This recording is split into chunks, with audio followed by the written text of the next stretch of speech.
Nervous about the volatility of public markets? Looking to invest in Canadian real estate but not finding the right opportunities? Neighborhood Holdings may be an option. Nearly 10 years of consistent performance, Neighborhood aims to provide stable income while preserving invested capital, target net yield above 8%. At the heart of the strategy is Neighborhood's mortgage product portfolio of first position 100% residential mortgages across Canada with an average loan to value under 55%. Neighborhood partners with mortgage brokers and financial institutions who support quality borrowers in transition who may not currently qualify for traditional financing and have a temporary need for capital. Neighborhood's portfolio has no exposure to commercial, construction, or bare land properties, is geographically diversified across major urban and suburban centers in Canada. Check out the links in the description or visit neighborhoodholdings.com to view the offering memorandum for investors and advisors or to explore mortgage broker partnership opportunities.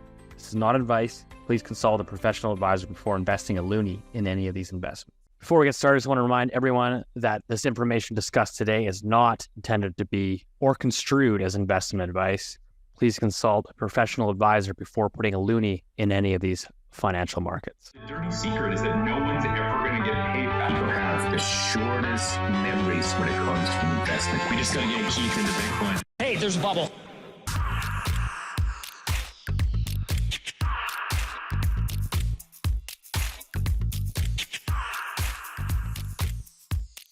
Welcome back to Loonie Hour, episode 210. As always, joined by the three amigos. We've got the Boomer over in Halifax, Rich Diaz in Montreal. Welcome back to the show. Richard. Hello. How's it going, everybody? Lane Hudson's signed, Oh, locked and loaded. I promised I wouldn't talk about the Canadians, but we're so good. All right, that's it. I'll leave it there. I was very sick last week. I was not faking it, Keith. I was just, totally TKO. So I got nothing to report other than just, fall. I'm excited about the hockey season. Lots of stuff going on in the markets, though. So there's nothing, no shortage of topics to discuss. But yeah, personally, it's pretty slow over here. Boomer. Huh. Well, I got to say, a 3-game winning streak, Rich. They're flying. Plan the Go, parade. Habs, go. We are planning the parade. Oh, boy. It's going to be a good year. I'm watching every single game. There you go. How's it going with your 49ers? I want to know. It's always football is not like hockey where there's 84 games or something. There's always a lot of drama, and it plays out during the year. So that's what's happening. But nobody wants to hear about someone's sports team. Okay, fine. Unless they're the Montreal Canadiens. Then everyone's all in. Okay, Steve, line us up. Hey, what's happening in Vancouver these days? Oh, man, Keith, I've got a good story for you, actually. This will coincide with your big housing monstrosity across the street. So Come on, give it to me. What do you got? All right. So in BC, just for context for the audience that doesn't know, so the BC government, was it maybe over a year ago now, year and a half ago, they came out with this like sweeping changes where they basically said, listen, we're the BC government. You municipalities aren't getting on board with new housing supply and you're blocking housing. So any lot that is like, I think it was 3,000 square feet or 4,000 square feet, one of the numbers. Anyways, you basically had to allow like multiplex, like duplex, triplex, fourplex. You had to allow them. So they gave the municipalities like, I don't know, like 6 months or something to basically redraft their bylaws and allow all these municipalities to basically build all of these multiplexes. So the one city that like basically took the BC government's word at heart was the city of Burnaby. Penticton? No. Penticton. It was the city of Burnaby. So city of Burnaby is, I don't know, 10, 15, 20 minutes outside the city of Vancouver. Big major metro. And so what they did is they basically like literally just took the BC government's recommendations on the zoning and they allowed a lot of density. And so now what's happening is a lot of these new multiplexes are starting to complete. So, it's been like a year later, the developers are nearly done. They're all being built up and all the neighbors are going, holy shit, these things are just towering over these little single family houses. And so it actually like there's some crazy pictures online, just like seeing them now coming to fruition where like there's literally like So not like your primary residence, not like your duplex at the front. Like we're talking like laneway houses, which is usually those little structures at the back of the lot. Laneway houses. That's where they do those drugs, right? In Vancouver. No, they would never do that. It's only safe supply. No, like a little think of it like a little garden home where your like mother-in-law might like live and stay on your property. Like, so they've allowed people to build 4-story laneway houses.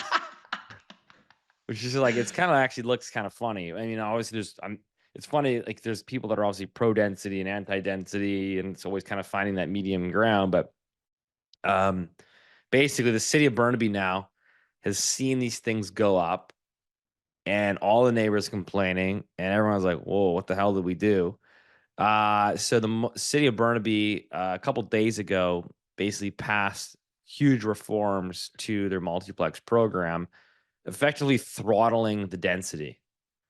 So you were allowed to basically build 4 stories.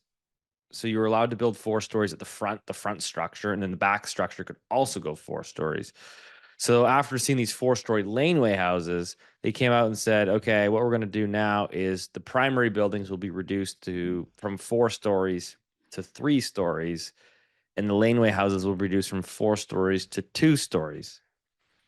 So it was anyways, that's my story. Okay, I have a couple questions there. So like we have to give them credit that they were responding to obviously some density requests. How do you feel about them sort of like tacking back? Like what's your overall perspective? I mean, was it obvious to begin with? Was it stupid? Is it good that they're changing their minds? Like, well, it's funny. Like I put that tweet out. I was like, I posted a picture of one of like the 4-story laneway houses, and I say, oh, big changes coming to the bylaws. And like you go and like I read through the comments, and like it's interesting because there's a lot of like 50-50 commentary, right? Some people are like, holy smokes, those are like hideous and would really piss me off if I had a house and that went up next to me. And then you have the other people who are like, well, we're in a housing crunch, we need more housing, and like, who cares? I mean, my view is ultimately, I think there's a middle ground. I think it's a bit excessive to have 4-story laneway houses. I think you should be allowed to build, duplexes and triplexes. Yeah, like you should allow people the option to build things other than single family houses that cost $3 million. But I think there is like, it's kind of like you got to like ease into it a little bit sometimes, It's like they went from like 0 to like all of a sudden these towering monstrosities, like carte blanche everywhere. And that's kind of my view of it ultimately.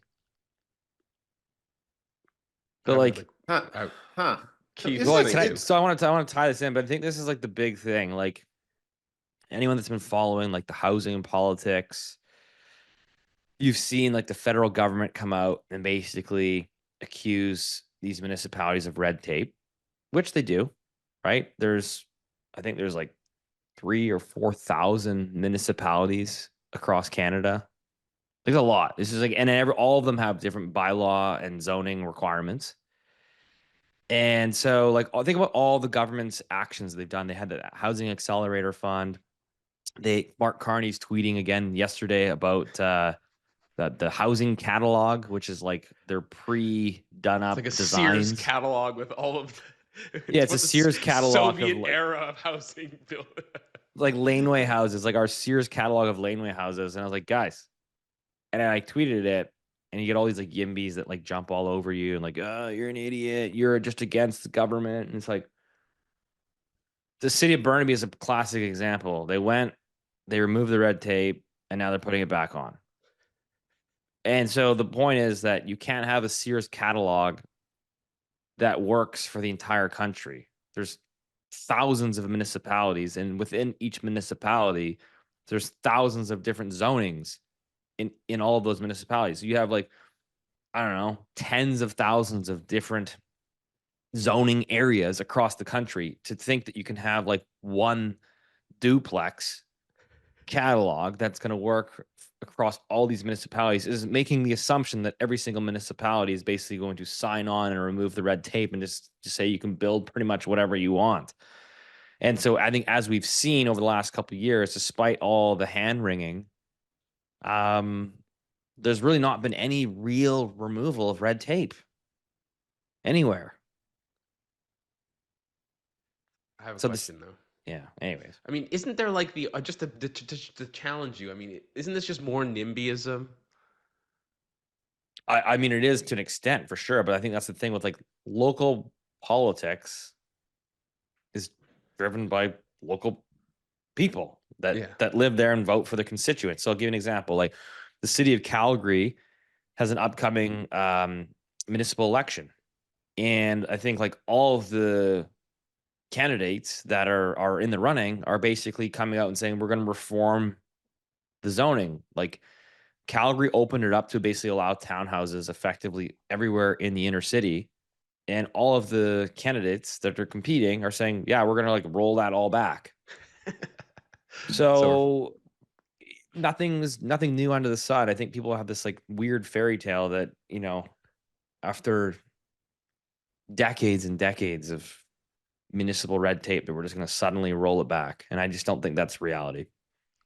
Is there, this is, I don't have a lot of thought about this. I just see it as truthfully, and not being insensitive. I just see it as, it's there's just the government blob on all levels. It just continues to do a blob thing. It's going to, yeah. So, apologies for not being as, hey, this is amazing. But is the demand still there? Like, do people still, is demand still as strong in your area, Steve, for housing? I know locally here, I don't think it is. Like, No, no one's talking about housing anymore. Like, it's no. Yeah. very I honestly don't flattish. really think, like, if I was advising like policymaker today, I'm like, I don't know. I don't think you really have to worry too much about like housing over the next couple of years. I think you might have to worry about it if you're like I'm saying if you're running a 4-year election cycle, right? Like I think housing is going to be I think housing is a structural problem that we can discuss over a 10 to 20 year period.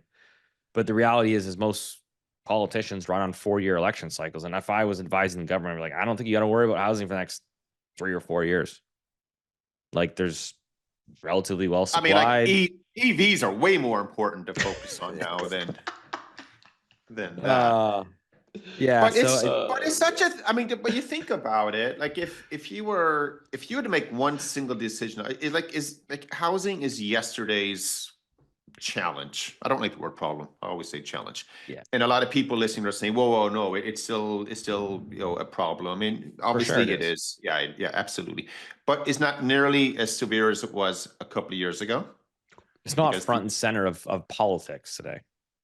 yeah, like the pop-up tent cities that were everywhere, they're not as, they've been pushed elsewhere and stuff, but it's not as severe as what it once was.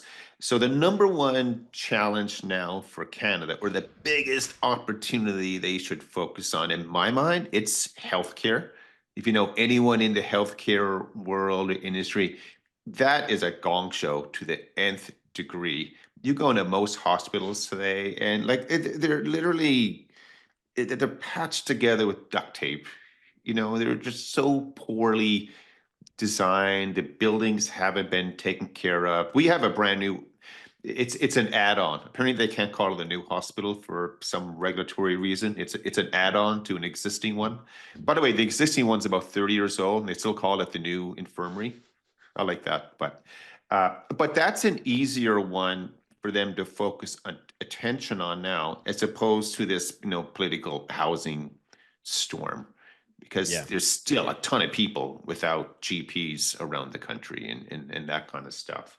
But we will jump over to the EV one, because I saw an interesting stat comparing EVs to other tax takes and everything. But it's interesting. Like, what about in Montreal, Steve? Like, again, like down here, some local realtors tell me, yeah, actually, the demand is still pretty good, but it's not lined up. You're not getting multiple offers on listings down here anymore. Well, that's like Keith. I think we've talked about it. I think like national house prices, I think from the peak nationally, this is per the HPI. I think it's down close. I think it's around 15% from the peak. National rents are falling. Immigration finally has been curbed. So yeah, I just think again, housing is obviously a real problem for young people and will continue to be a problem in the next 10 years. But I think, yeah, like if I'm And it was largely driven by two primary factors. One was free money. That was, cost of Yeah. money was zero Yeah. for so long. Yeah.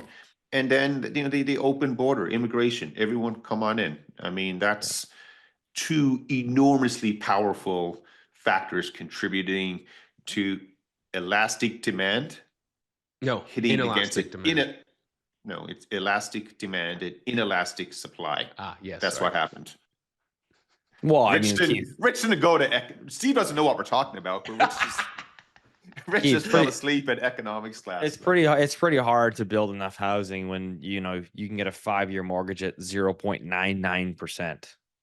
Right. Yeah, of course. Inflation at Yeah. like 7%. But that's where, like, if you let an economy run the way it should, is it a gully? We don't know yet, but that can remove those excesses, and that's so the flat line of rates in the 2010s, has contributed this monster thing we have today that we're dealing with.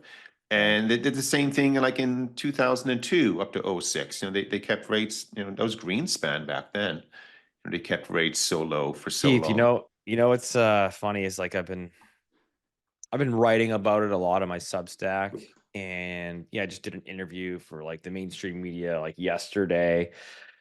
Basically so the mainstream media is really picking up on it now. I mean, they're very late to it, but like it's becoming a bigger story, which is the developers, right? The developers are struggling. They're not able to sell new condos. None of the projects are getting off the ground. More of them are going bankrupt, and everyone's like, "Well, we got to build more housing. We got to build more housing."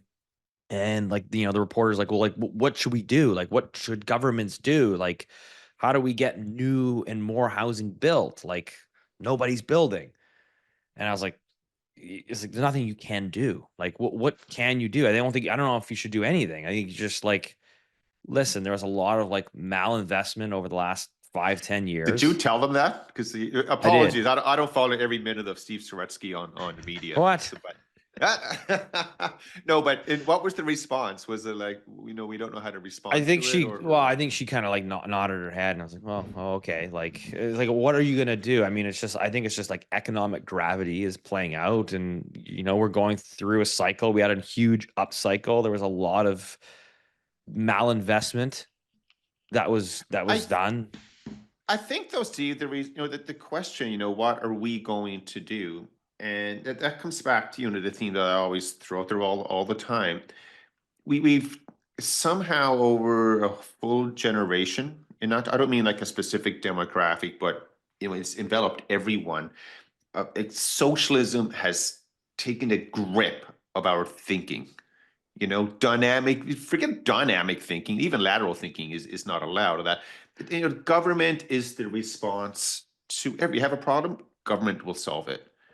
We don't like this is going, let's create a new law on top of the other 5 new laws that were created.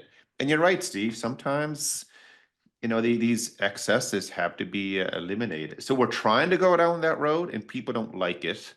So that's why you're getting these responses. Rich, you're nodding your head in disagreement. Well, sometimes you can't always get what you want. You get what you need. And Canada needs a housing correction, as we've gone on at length.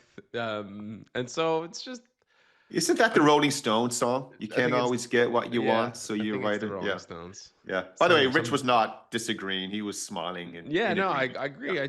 There's nothing for me to add. I just think you're right. I mean, Keith and Steve, is just like people are desperate for a solution from the government, but I would argue more often than not, they create more and more problems, or just push the problems down the road, or entrench the inequalities that are a function of this massive housing bust, which we'll talk about a little bit later.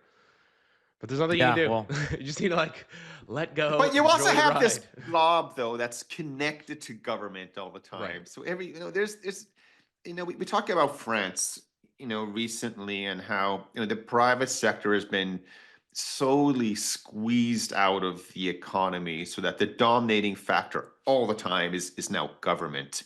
So you lose that competitive advantage. And in Canada, I would argue it's not the same degree as in France, but it seems like increasingly more and more people have an incentive to stay connected to government. Absolutely. budgets and spending and policy moves on this and that. I always, my question I always ask myself, I hear someone talking online or something, I always say, how are they getting paid? Where are they getting money from? Why do they have this really strong view? And I'm very down the road with it. If they're private sector, then say, okay, how would their company or business benefit from what they're saying? Or if they're getting paid by the public sector, then I say, okay, that's fine as well, as long as I know what side they're taking when they're very loudly claiming that view. Hold And that thought. yeah, unfortunately, a lot of people, as soon as they see a talking head on the screen, like us babbling turds, they take it as it's for granted. It's the truth. But sometimes you can't handle the truth, Rich. Hold that thought. We'll come back to that. Just to tie up the housing stuff, as we mentioned, there's a housing correction ongoing, and we had the rentals.ca report that tracks asking rents across the country. And so the September rent numbers nationally, average rents fell 3.2% year over year, marked the 12th consecutive year over year decline in asking rents. Here in Vancouver, down 7.8% year over year. Toronto, negative 2.4%. Calgary, down 8.7%. Regina, down 3.2%. Winnipeg, still up 2.3% at year over year. So all you Toronto pre-con guys, Winnipeg's the spot to be. Get over there. Red Deer? What about Red Deer? I don't have it on my screen. Why not? So a question. So if rents are, dripping lower, I assume the cost of carrying those units and running the building, those costs are going higher and higher. So the building owners are getting squeezed. I mean, their margins have to be getting lower, especially with just the cost of running. Well, wait a second. Building. I'm going to jump in there. Stop the bus. Stop the bus. The year-on-year change is obviously negative for a bunch of these places. But I'm looking at the data right here, and the asking rent in level terms is still really well above its 2020, 2021, 2022 levels. So does that help, Steve? Or are these buildings negative yielding assets, or? No, I mean, it's not that bad, but I think that it's just a change from people that extrapolated ever increasing rents. And I think there's a lot of Canadians that certainly in Vancouver that weren't expecting, realistically, call it from the peak, rents are down at least 10%. I mean, there's not that many people that plan for 10% decrease in rents. It's not something we see. I don't think Vancouver's seen that in a decade or more. So, by the way, Regina is up. 1 bedrooms are up 7.5%. So, no, sorry. These guys, how many Red more Deer. second, third tier cities can we name? Red in Deer. 3 minutes? Red Deer's up. It's the place to be. Next thing we talk about. What about Carbonair? No one talks about Carbonair anymore. Yeah, we'll talk about that. So, Keith, your earlier point, you were saying, show me the incentives and ask me how they're making money. There's an interesting story. So, for those that were following along, I think it was about a week ago, the Net Zero Banking Alliance collapsed. They basically, so there's a couple big banks that had backed out. Rich, I think it was what, BMO, TD. I thought all of them. No, not all of them. There's a couple big names that. So RBC, TD, Scotiabank, BMO, CIBC, National Bank all left the group in January. No, I think RBC was still in it. Oh, sorry. Okay. Anyway, whatever. So those are the groups that were in it, and there's 2 of the big banks backed out in January, and so it's been this kind of they've just been holding on for dear life. And anyways, they completely sort of dismembered the Net Zero Banking Alliance about a week ago. And it was it was a couple days later. This article in the Globe and Mail. And it says, quote, RBC CEO says with more countries chasing Canadian fossil fuels to secure energy supplies, we must move quickly to nail down deals. And he says, CEO Dave McKay says, their people want that product, but they're not going to wait forever. And they've been tired of waiting for a while now.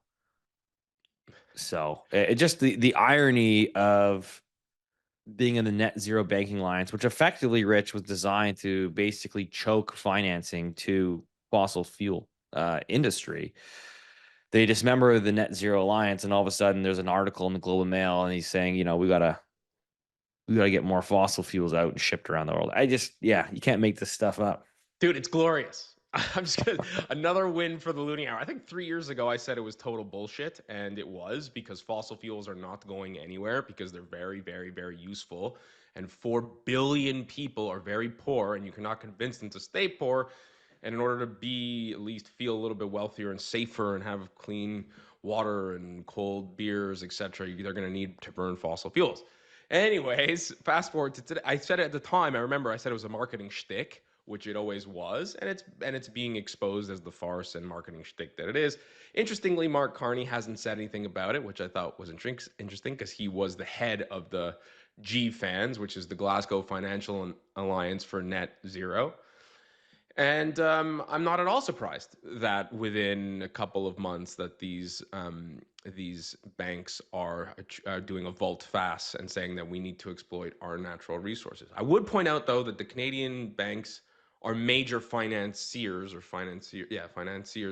of the conventional and renewable energy space in Canada, full stop. I would imagine that they are the ones that are in charge of syndicating loans, working capital, bonds, and all kinds of stuff. I mean, there's a reason why there's probably an enormous, national bank headquarters in Calgary. It's because they work with these companies. And so the whole time, really, it's just sort of the market is clearing on this bullshit that we were all basically having to deal with. I think the big thing, well, Rich, the point really is like the narrative has shifted, right? Yeah. Which is the narrative was like, hey, listen, like, 3, 4, 5, 6 years ago, like fossil fuels bad. Everyone's going to go green energy. Let's create this net zero banking alliance. Let's promote all these green products. Like, whereas like the green ETFs, right? I mean, which have just utterly collapsed. And it was all just the narrative at the time, and the narrative today is like, oh, Canada needs to harness our natural resources. We need to. 70% of Canadians like coming out and saying we support, a pipeline expansion. And so I think it's becoming like cool again or popular again to support our natural resource sector. And so I think this is all kind of all encompassing effectively. One more thing. I think people often, like, we get emails from people saying like, oh, you guys all you do is stump for, oil and gas.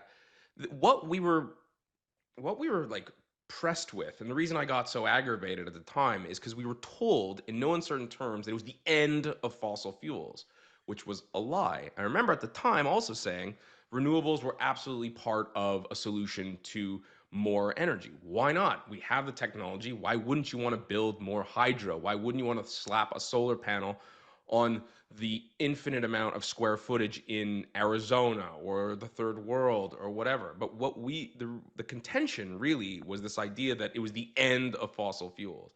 And that's the lie we were told, and that's the lie that's been exposed. There's tons of new renewable capacity coming online in record numbers. Every year it'll get higher and higher, and of course it has its place. But that's not what we were told. Right? We were said it was the end of fossil fuels, and that's the lie. And that's the lie that we objected to.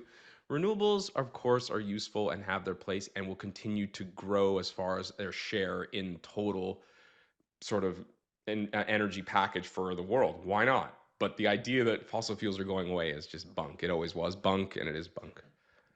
So one thing I love about the banks, about the commercial banks, is earlier saying I want to figure out how somebody makes their money, and that's fine. You just figure it out. With commercial banks, like they don't. If you go to a branch and sit down, and they'll have a video screen playing of all the wonderful things they're doing and stuff like that, you can sort of figure out which side they're leaning on. Like, because they're always with the latest thing. What's happening, what's popular, what's more important to be involved with. And that's fine. But when I look at a bank, you can tell they're always going to swing in the direction they can go to make money. That's all they want to do all the time. And that's not good, it's not bad, right? As long as you recognize that. So for the banks to take that big swing from one direction all the way back to the other, for the RBC guy, to literally a week later, coming back and saying, hey, we're now ready for business, to lend more money in Canada. That's fine. So if you ever want to figure out what's the next big thing that's going to not be a thing at some point, just visit your local bank, watch what's up on the screen. And at some point, that is going to no longer be a thing. And that will change it as well. So that's transparency. That's good. That's a good thing. Remember Unless ESG? you Sorry, like one that more. thing. I like One saying more thing. thing. Remember the banks were just pushing ESG? The reason they were pushing ESG is not because they give a shit about environmental or social or governance causes. It's because the management expense ratio on the on the ETFs that had the words ESG were like 5x what they were for like an equivalent ETF just that didn't have it. It was just a money play. It was just anyway, sorry. I love it when a plan comes together. All right. Well, while we're on it, Rich, there's been we've talked about it on the show, and we actually have a guest that's going to come on and chat about this over the next couple weeks. But there was a huge push from the former administration in Canada regarding EVs and EV production in Canada, and we're going to build all these cars, and no one's going to be allowed to buy a gas-powered vehicle in Canada anymore. And so there's there's just massive push, huge investments in Stellantis, Volkswagen. I think Honda was one of them as well. Ford, GM. Yeah. Anyway, so there was a huge, and we're seeing all of these sort of EV investments, these battery investments are ultimately going belly up. But there's a Stellantis announced a $13 billion U.S. investment into the United States.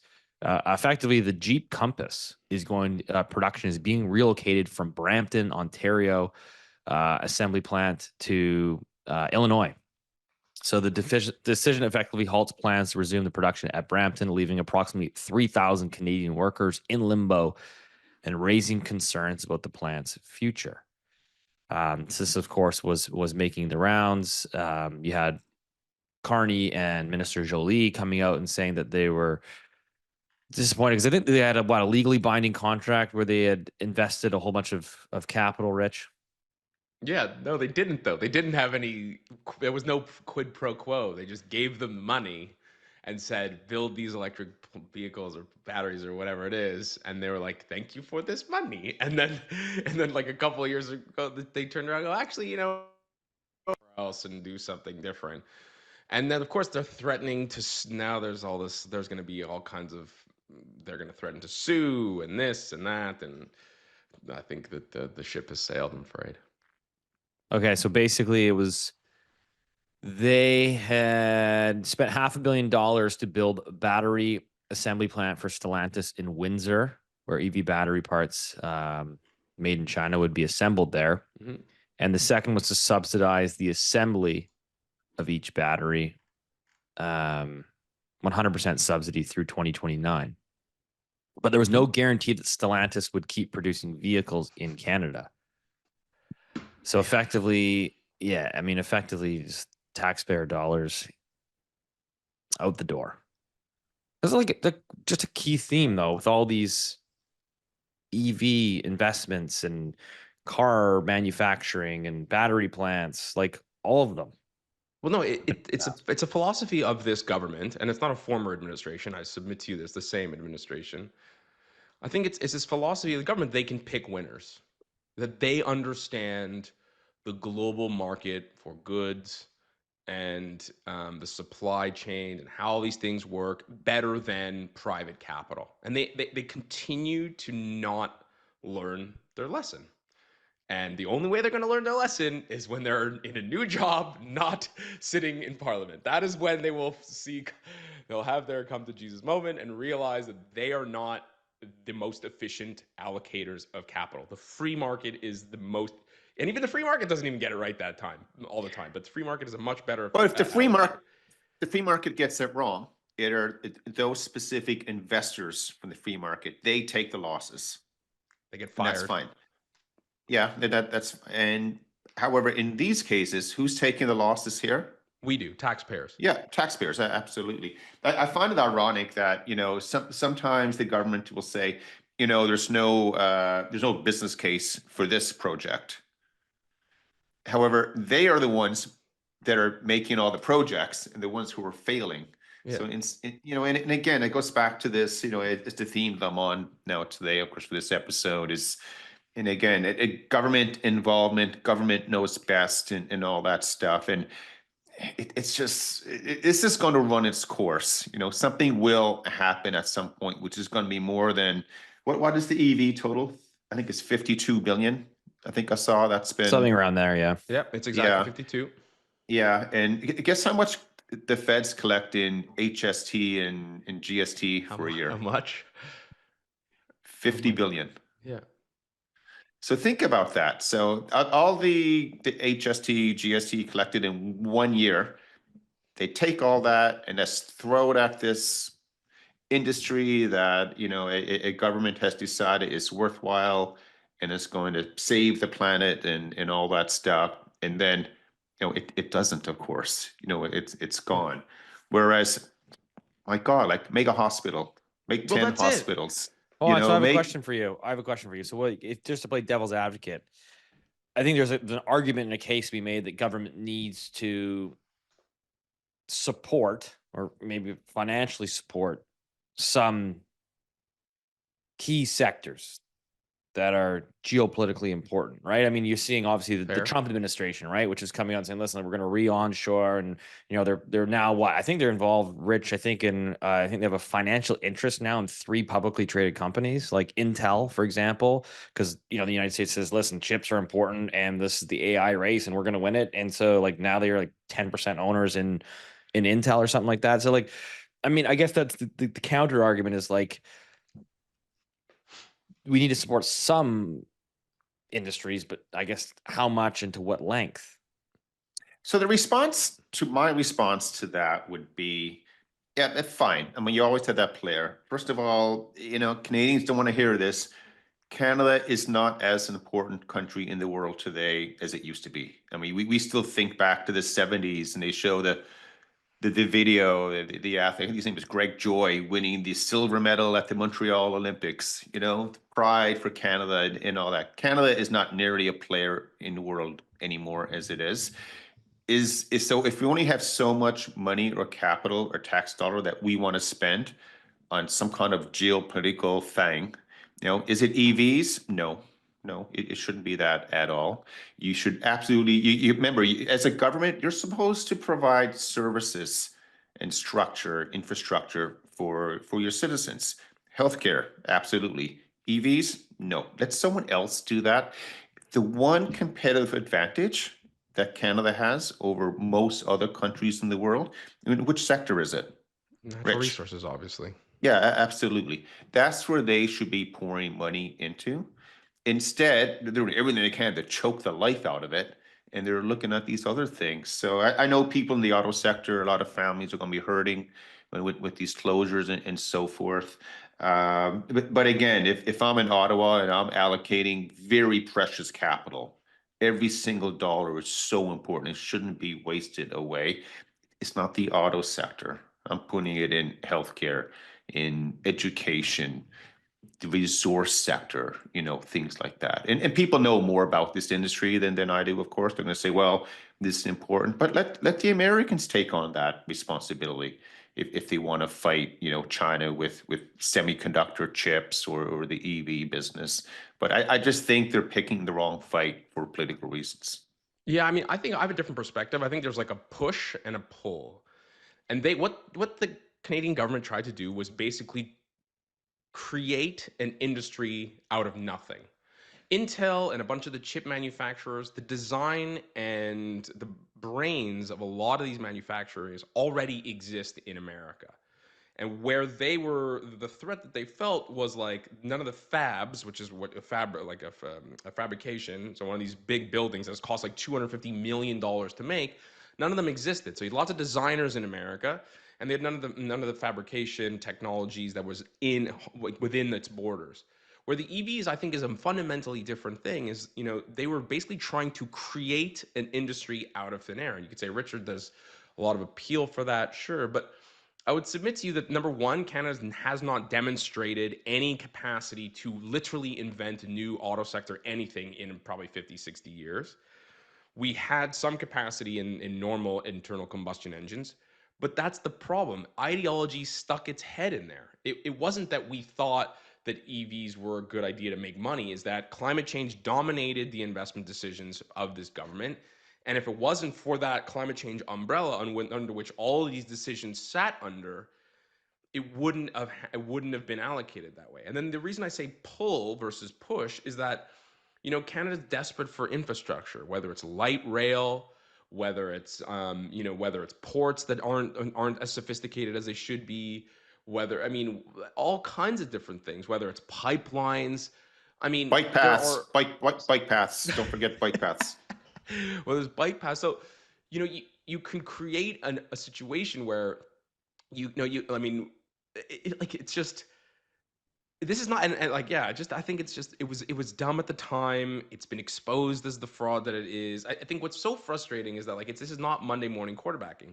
And I would submit to you, I know we get a lot of comments saying, oh, we're just right-wing babbling turds. And it's like, well, if you really care about social programs and the social welfare and the social safety net and hospital outcomes and redistributing wealth, think about how much good we could have done for working class people had we allocated $53 billion or $52.5 billion to roads, hospitals, schools, a couple pipelines, a couple of refineries, etc. You know what I mean? And so that's the frustrating thing about this whole thing. But yeah, it won't change Rich, until the government changes. Just to add to that, so there's a report that came out from RBC this week showing that Canadian wealth inequality widened in Q2. So the growth of average disposable income remained positive overall in Q2 2025, rising 3.9%, albeit slowing. But the income gap between the top 40% and the bottom 40% widened back to a record 48.4 percentage points, matching its year-ago level. The wealth gap between the top 20% and the bottom 40% widened to 61.5 percentage points, reflecting weaker growth in the net worth of the least wealthy due to a soft housing market, while higher wealth households benefit more from a rebound in financial markets. Yeah, it's just and then younger households aged 35 or under experience slower wealth growth. Just misallocation of capital. One more thing just on the spending. Research and development is another way that government can really, really, you want to talk about allocating precious dollars instead of giving it to a bunch of enormous multinational corporations that are playing other countries off against one another for tax breaks and incentives and subsidies. Canada could have spent that money on research and developing. And you don't know what something, right now, research and development spending as a percentage of GDP is at a 20-year low in Canada. That's public and private. So you could give all that money to Waterloo or McGill or U of T and say, here you go, engineers. Here, invent something spectacular that we can send to the ship to the rest of the world. But instead, it was given to Honda. Anyways, just obviously, ultimately, Rich, I think it's been the focus, of course, over the last, call it 5 to 10 years, has been wealth redistribution. As opposed to wealth from the poor to the rich. Right. Well, as I'm saying, as opposed to wealth creation, it's been, hey, let's just redistribute what we already have. We don't need to grow the pie. And but don't you see the irony with that? What you said the right thing, Rich. The policies that have been created have actually forced lower income families not to grow as fast as a higher wealth families. And of course, there's always a huge difference, of course, between asset wealth and income wealth. So I always laugh, you always hear people, they'll interchange the two. Jeff Bezos is worth this and someone else makes 40 grand a year. It's just two completely different things. So but hey, this is this socialism focused world we're in. Good news is it's going to break soon. When the bond markets break, socialism is great until you run out of other people's money. So I think that's where the world is headed, and something's going to snap, crackle, and pop. Well, we're still keeping a close eye on the bond market, but Rich, we're also keeping an eye on the labor markets, which funny enough, is the random number generator in Canada had a big uptick. I think it was 10x estimates. Yeah, it was. Slight rounding error. Yeah, so I mean, I can just go over it quickly. I mean, it was a strong September number. So after 2 negative months of July and August, we got a plus 60.4 thousand, which was good. It beat expectations on the faces of it anyway. I like to look. Email, got a phone call. But yeah, so but on the underneath, obviously, there's some issues. And if you look at the unemployment rate was unchanged at 7.1. But this hides the deterioration in the youth unemployment rate, which continues to rise, which is now at 14.7. Now, I saw this tweet, and it was a good tweet, and it was worth mentioning and worth the challenge. And they plotted Denmark's youth unemployment with Canada's youth unemployment, and they move lockstep. But what that chart fails, and they said, what youth unemployment crisis? But what that person was failing to see or failing to present was there's a collapse in the participation rate of youth, of people between the ages of 15 to 24. And what that means is people are leaving the labor force. And so the unemployment is artificially held down. And if you kept the participation rate at its sort of long-term trend, and the data is very good with this, we have it for a very long time, the unemployment rate would be significantly higher if all those people were still they weren't called discouraged workers and in the labor force. But anyway, the other thing that was really interesting from the labor force survey was the pain in certain metropolitan areas. So again, on the release, they have they have a breakdown by city, and you can see that Windsor is the highest unemployment rate at 10.4%, which is significant. Then Toronto 8.9, Oshawa, and then Edmonton and Calgary. So there's clearly some pain there. But the real headline for the month was that out of the 60.4 jobs, 30.7 were from the public sector. And so it's just, again, it's this idea that, you're just not generating enough private sector jobs, and that the public sector can somehow continue to grow employment. And we know that this is not sustainable. From January 2019 to now, 42% of all the jobs created in Canada were from the public sector. And of course, public sector is important, but we've obviously gone way too far. We've jumped the shark.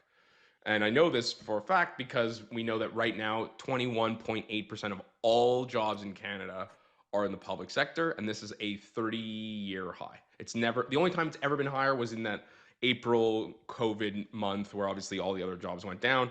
So you got that spike. But basically, we're at a 30-year high in public sector employment, and that's coinciding with a productivity emergency, massive budget deficits, a lack of capex in the private sector. I mean, it's all sort of related. The government is just completely out of control. And unfortunately, again, one last thing, and I'll pass it on, which is that the public sector productivity continues to languish. It basically sits at a 10-year low.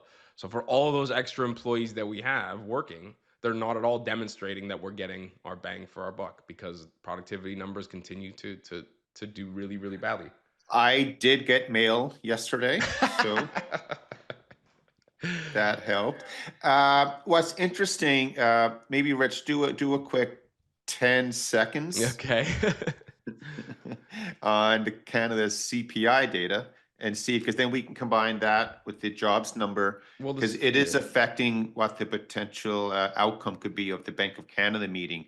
So just remind everyone, we have a, what do they call it? A jam-packed week coming up very soon, where we have the Bank of Canada coming out and then the budget coming out just a few days later. And so on the face of it, the jobs data was okay. And what happened with the CPI data? Remember, Rich, 10 seconds. Not it comes not 10 out minutes. on, well, I'm gonna make it 3 seconds. It comes out on October 21st. But okay, it's coming out soon then. But so we have two of those combined, and they could be suggesting that maybe the Bank of Canada, they won't be cutting coming up. Well, right What's now the it's odds a right now, Rich? 60%? Yeah, 61.63. So yeah, 62% of a probability of a cut. No, 61.63. Yeah, 61.63% probability of a cut. So this is interesting. Yeah. Yeah, and then the budget is November 4th, right? So coming out. It's gonna By the be way, we're gonna have a lot of interesting- coverage. Loonie Hour will have a lot of coverage with these events as they're happening.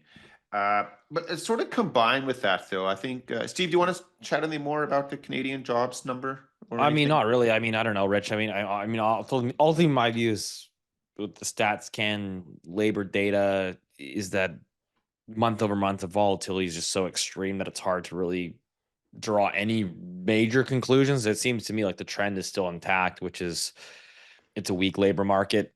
And it's taking people longer and longer to find new jobs when they become unemployed. It's So that's- sluggish. Yeah, I mean, as we keep saying, well, I'm still looking for a big major company organization for a big announcement. And I mean, I know we had this Stellantis, of course, but that's kind of a different decision that what drove that. What caught my attention today, Nestle. Nestle's Swiss, Dutch home base. Where is it? Swiss, Ooh. I think, right? I think Swiss. I can't remember. Yeah, I think it's Swiss. Yeah. Yeah. They announced today 16,000 job cuts. And so that's about 6% of the workforce. So it's pretty significant. Most of the job cuts are coming, at desk, office kind of jobs. So think of it that way. They're not Canadian, but again, it's showing that, hey, there are big companies now that are starting to make these announcements. We know some of the energy companies had those announcements a couple of weeks ago with Exxon, especially. They have some job cuts that are happening in Canada. I know about for some friends. But the U.S. are not. They're in the enviable position of no longer announcing any kind of economic statistical data that exist because the government is shut down, of course. So over the last few weeks, we've had no job announcement, which is the most important data point really on the planet for the financial world. And the CPI number, I think that's also been sort of glossed over. But of course, we have the Fed coming up soon. So what was interesting is that yesterday, Powell, the soon-to-be former chair of the Fed, right? Ouch. Yeah, I don't think he's going to keep his job. But his comment was that he said they can now see that employment is slowing around the country. I think everyone would agree with that. Regardless of whether they had the job revisions or not. He didn't say it's collapsing or it's accelerating. He said it is slowing.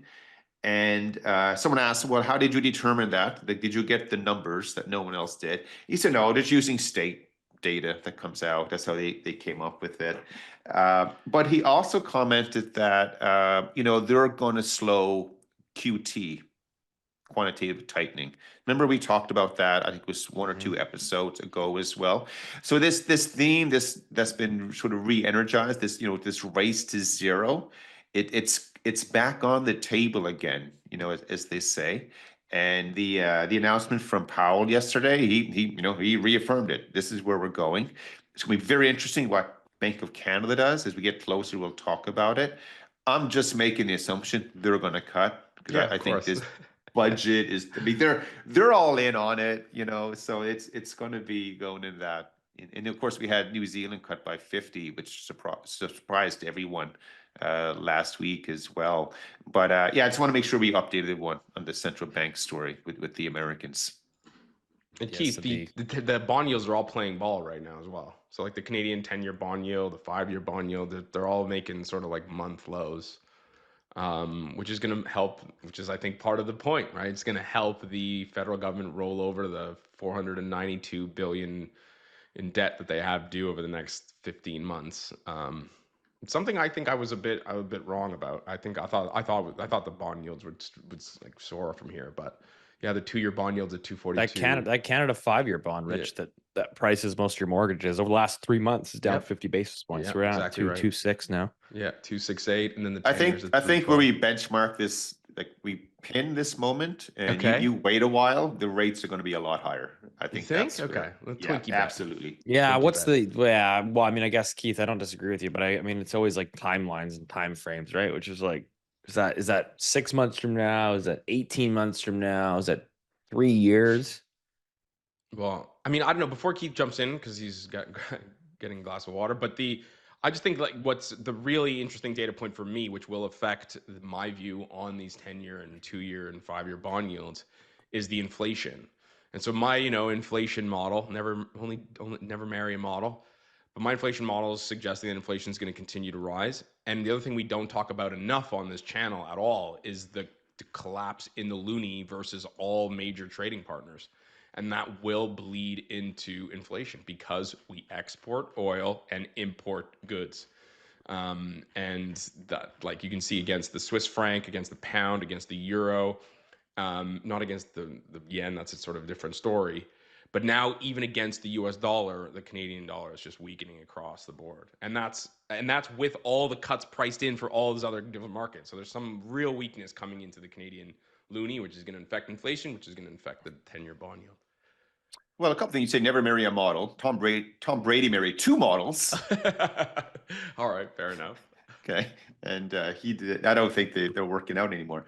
But I suspect Canada has the opportunity to go down the same road that the French and the Brits are experiencing with their yield curve. So the fiscal debt position got out of control. And people say, well, it hasn't happened yet, and that's just the thing. People always use hindsight with the investment world. That's the world I live in, and it is what it is. But when I say I expect long rates to be higher, that's where I think we're going. Because otherwise, you need the global economy to recover, incredibly strong.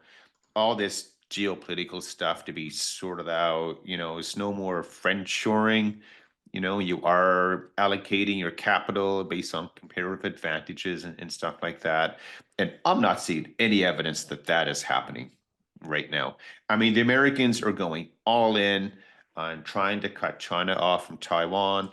They're trying to, basically move as much semiconductor capacity to the US away from Taiwan as they can.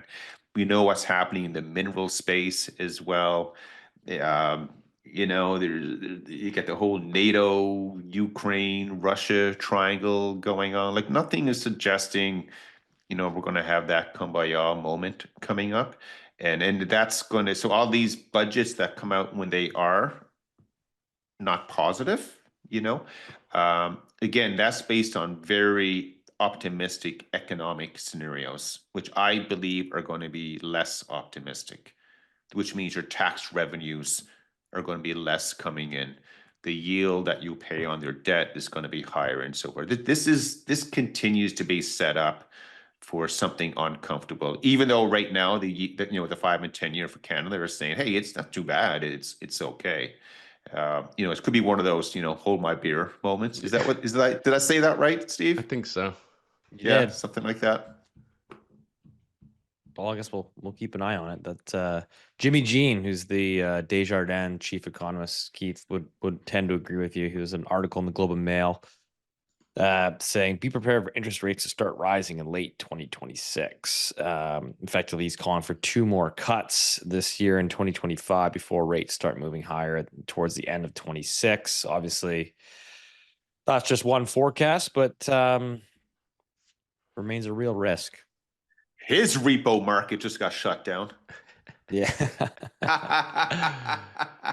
But I just keep an eye on the Canadian dollar. I think that's the real risk to this inflation outlook. I mean, the Bank of Canada can keep cutting all they want to ease the landing for Mark Carney's big, beautiful budget deficit. But the loonie is not having it. And you can see it just like continues to weaken against everybody. And if oil keeps going down, there will be nothing really to support the loonie in the near term. And so that's going to be inflationary. It's going to come through. It will Keith, come through in producer prices, etc. Keith, you're starting to get a little bulled up on oil now. Yeah, I think oil is outstanding at this level. I really do. So it's you're supposed to buy low and sell high for markets. People don't do that in general. But it is that commodity that people are not really talking about right now. And I suspect oil will be next year's gold. Does that make sense? The way I framed it? I think I Ooh. did that right. Yeah. Mark that Well, one. Look, there. I think I called the top of the euro 3 weeks Yeah. ago, and that seems to be okay right now. Well, I think So like yeah, I Keith. think the Obviously, we same for joked. oil as well. We joked about it. I think all of us are in general gold believers or gold bulls, but the sentiment today is very frothy. Seeing media articles of people lining up, at storefronts and was it Hong Kong trying to buy gold. I mean, it's not certainly things you don't see at the bottom. No. Yeah, that's a fair point. Absolutely. No, we hold both for clients. We've held gold bullion for a long time. We're big believers in it. We also hold crude oil, the commodity as well. And people like to look at the gold oil ratio, things like that. But again, the movement in gold, that does suggest there's something happening under the hood. And if gold is correct with that, then bond yields will spike. There's also suggestion, a lot of it is driven by tariffs. A lot of physical gold is being moved from New York to London and stuff like that. So just be mindful of which narrative you're reading or which one you want to believe. It all depends on which view you have with it. But in general, when you have any market, go parabolic up, or can you go parabolic down? Does that make sense, Rich? Of course you can. Okay. Yeah, you flip it over. At some point, that aggressive move will stop, pause, or reverse. But that's why you should be excited about markets right now. Like, there's a lot of things that are just like hitting at the same time. And because remember we talked about this summer, we said, hey, it's pretty quiet. Things will heat up now in the fall. I think they heated up a little bit, like that's happening. And but I also think though they're going to get a lot more aggressive as we get into year end, especially with the November month coming. Yep. Well, I think it's a good place to wrap it. October 21st, Loonie Hour live in Vancouver. I think there's still a few tickets. Check the show notes for a link to go pick up tickets. And yeah, Boomer or Rich, you'll be in town. Take you out for a nice. We go to steak dinner. Burnaby. Let's go to Burnaby and check let's out. go I want to check out see the this house. Yeah. We'll set up shop in Burnaby, take you through the city and all the multiplexes there. But as always, guys, appreciate the support, and we'll see you next week.